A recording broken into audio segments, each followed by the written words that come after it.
Hello guys, good morning. How are you? कैसे हैं आप लोग? पहले से बढ़िया बढ़िया बने रहो, बढ़िया करते रहो।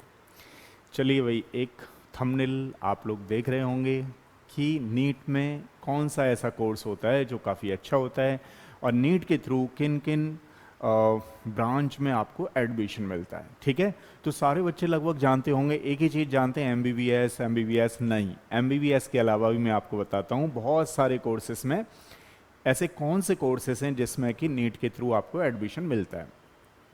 देखिए, सबसे पहले क्या होता है कि नीट का आपने एग्ज़ाम दिया तो पहले चीज़ें अलग होती थी, लेकिन आज की बात अगर हम करें, ठीक है, टुडे, तो टुडे में कुछ ऐसा है आज का कि नीट के थ्रू डिफरेंट कोर्सेस होते हैं, लाइक एज द आपका एमबीबीएस में होता है, बीएमएस यानी आयुर्वेदिक इसी से होता है, बीएचएमएस होम्योपैथी इसी से होता है, ध्यान रखना। इसके अलावा कुछ जैसे एम्स बीएससी नर्सिंग है, पहले एम्स बीएससी नर्सिंग का अलग होता था, लेकिन आज की डेट में कंबाइन हो गया है, नीट के थ्रू ही एम्स नर्सिंग में होता है, ध्यान रखना। बहुत सारे ऐसे हॉस्पिटल्स होते हैं जिसमें कि नर्सिंग के लिए अलग से भी उनकी सीट हैं, तो वो अपना अलग से टेस्ट कंडक्ट कराते हैं। अदरवाइज ज़्यादातर कोर्सेज में नीट के थ्रू ही एडमिशन होता है, बीएससी नर्सिंग में भी।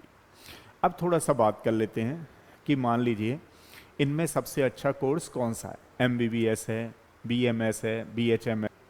देखिए, इसमें ये डिपेंड करता है आपके ऊपर।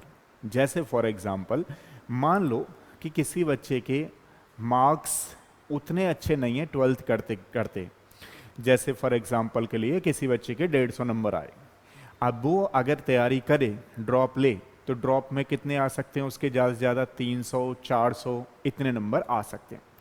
अब फिर वो दोबारा ड्रॉप करे तो मतलब क्या होता था कि पहले बच्चा ड्रॉप करता रहता था और उसके हिसाब से एडमिशन लेता था। आज की डेट में क्या हो गया है कि ड्रॉप की कोई ऐसी गारंटी नहीं है कि आप बार बार ड्रॉप करो तो आपको एमबीबीएस में हो ही जाए। तो मैं तो ये कहूँगा अपने एक्सपीरियंस के बेसिस पे कि जब भी आपको लगे, तो देखो आयुर्वेदिक भी कोई ख़राब नहीं है। अगर मान लीजिए आपका गवर्नमेंट के आयुर्वेदिक में होता है तो डेफिनेटली आप लीजिए। डेंटल भी ख़राब नहीं है, वो भी काफ़ी अच्छा है, बीडीएस, वो भी आप ले सकते हैं। और सबसे अच्छा जो आज की डेट में उभर करके आया है वो है होम्योपैथी का। देखिए, ये ट्रेंड क्या होता है कि जैसे मान लीजिए सारी चीज़ें डिपेंड करती हैं आपकी प्रैक्टिस पे, इंटर्नशिप पे। जैसे आपने इंटर्नशिप की, उसके बाद आपने प्रैक्टिस कहाँ से कर रखी है। मान लो किसी अच्छे हॉस्पिटल से आप प्रैक्टिसनर हो, बहुत ही अच्छा, मतलब आपने कर रखा है प्रैक्टिस, तो इनमें से जो भी आप डॉक्टर के लिए सेलेक्ट कर रहे हैं वो कर सकते हो। इसके अलावा अभी आयुर्वेदिक में भी सर्जरी का केस चल रहा है कि उनको भी सर्जरी करने का दिया जाए, क्योंकि सर्जरी भी जस्ट एक प्रैक्टिस ही होती है। मान लो कोई प्रैक्टिस से सीख जाता है सर्जरी करना तो वो भी कर सकता है ना। तो अभी इस पे चल रहा है काम फिलहाल के लिए। कहने का मतलब ये है कि आप काम अगर सही सीख लेते हो ना, एमबीबीएस में होता क्या है, आप सोचोगे अच्छा एमबीबीएस में ही सब कुछ करना सीख जाते होंगे, ऐसा नहीं है। उनकी ड्यूटी लगती है, ठीक है, और एमबीबीएस करने के बाद जीआर बनते हैं, जूनियर रेजिडेंट, समझ रहे हो ना। और एमडीएमएस करने के बाद बनते हैं एसआर, सीनियर रेजिडेंट। तो मतलब सीखते कब हैं? सीखते हैं इंटर्नशिप में। हाँ, कभी कभार ड्यूटी लगा दी जाती है। फिर क्या होता है, जैसे मान लीजिए कहीं पे एमबीबीएस वालों बच्चों की हॉस्पिटल किसी का अच्छा है, मान लीजिए किसी ने गवर्नमेंट हॉस्पिटल से कर रखा है, तो उसको क्या फ़ायदा होता है कि हर तरीके के पेशेंट आते हैं। जितने ज़्यादा पेशेंट होंगे, नंबर ऑफ़ पेशेंट पे जितने ज़्यादा केसेस होंगे, उतना ज़्यादा बच्चा डॉक्टर अच्छा बन करके आता है, क्योंकि वो केसेस को देखता है।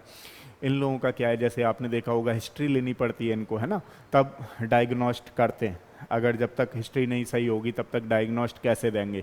तो मतलब बच्चा वहाँ पे उसको सीखने को बहुत मिलता है गवर्नमेंट वाले को, है ना।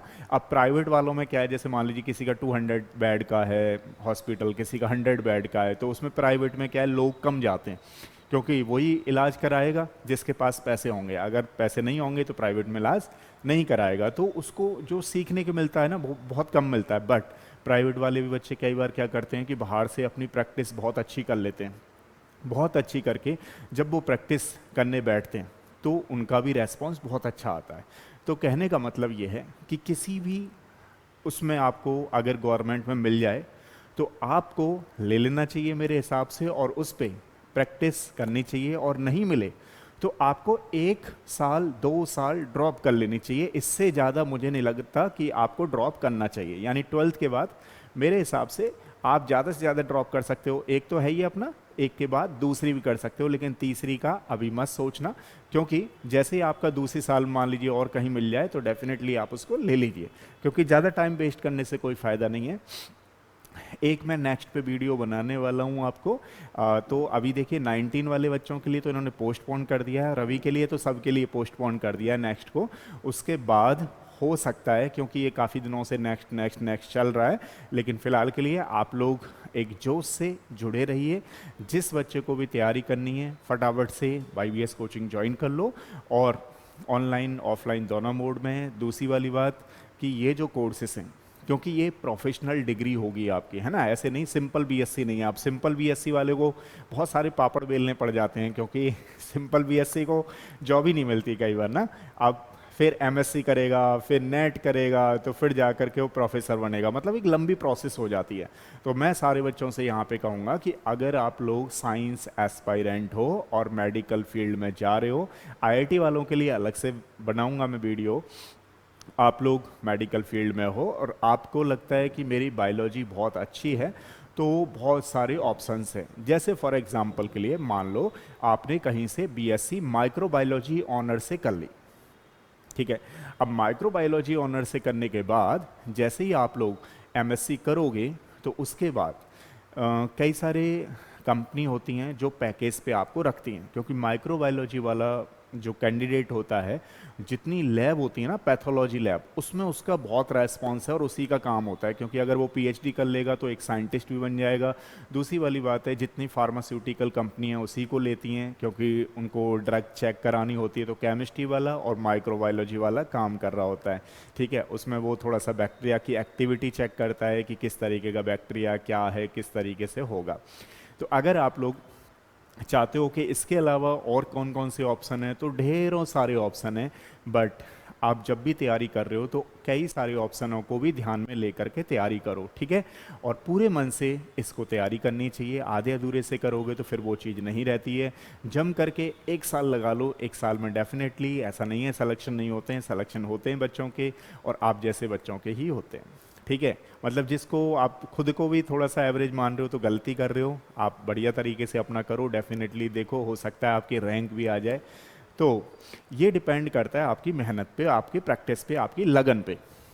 अगर आपकी लगन नहीं है, आपके घर वाले आपको पैसे दे करके कितना भी कराएं तो भी पॉसिबल नहीं हो सकता, क्योंकि ये चीज़ आपके लगन के ऊपर डिपेंड है ना, आपके एक इंटरेस्ट के बेसिस पे डिपेंड है।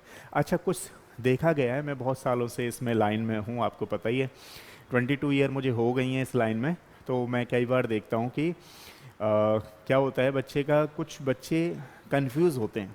उन कंफ्यूज कैसे होते हैं, अरे यार ये कर लूँ, ये कर लूँ, ये कर लूँ, ये कर लूँ, उसमें बहुत सारी टाइम जाता है और वेस्ट होता है।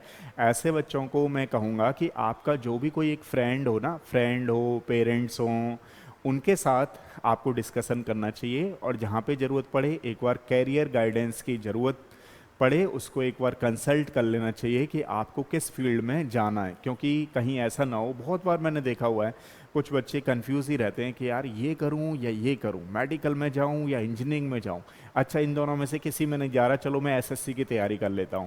तो ऐसा आपके साथ ही नहीं है, बहुत सारे ऐसे बच्चों को मैं देखता हूं, लेकिन मेरा काम ये वाला नहीं है।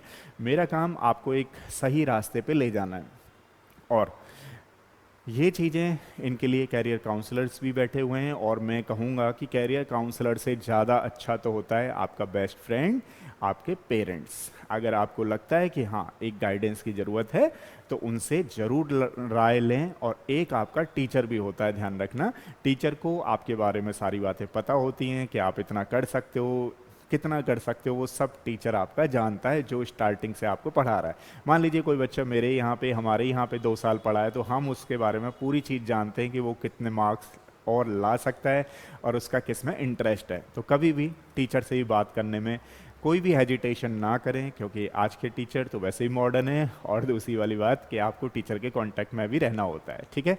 2 चीज़ें आपको अच्छी बताएगा, कभी भी ख़राब नहीं बता सकता। तो इसीलिए मैं कहता रहता हूँ बहुत सारे बच्चों से कि आप यूट्यूब चैनल पे जुड़े रहिए, क्योंकि देखिए छोड़ने का कोई आपका रीज़न नहीं है। अगर रीज़न आपको लगता है कि छोड़ना है तो बहुत सारे बच्चे जाते रहते हैं, आते रहते हैं, तो उसके पीछे उन बच्चों को भी कहना चाह रहा हूँ कि इससे आपको ये पता लगता रहेगा कि अब और क्या ऐसा नया करें।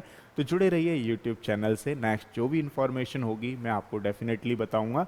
अभी फ़िलहाल के लिए इतना ही कह रहा हूँ कि जिन बच्चों ने मान लीजिए इस बार पेपर दिया नीट में, उनके किसी भी कारण बस नंबर कम रह गए हैं, तो उनको हिम्मत नहीं आनी है, एक बार कोशिश अपनी दिल से करनी है, और दिल से कोशिश करने वालों की कभी हार नहीं होती है। तो डेफिनेटली बहुत सारी कोर्सेस हैं, आप आराम से ले सकते हो।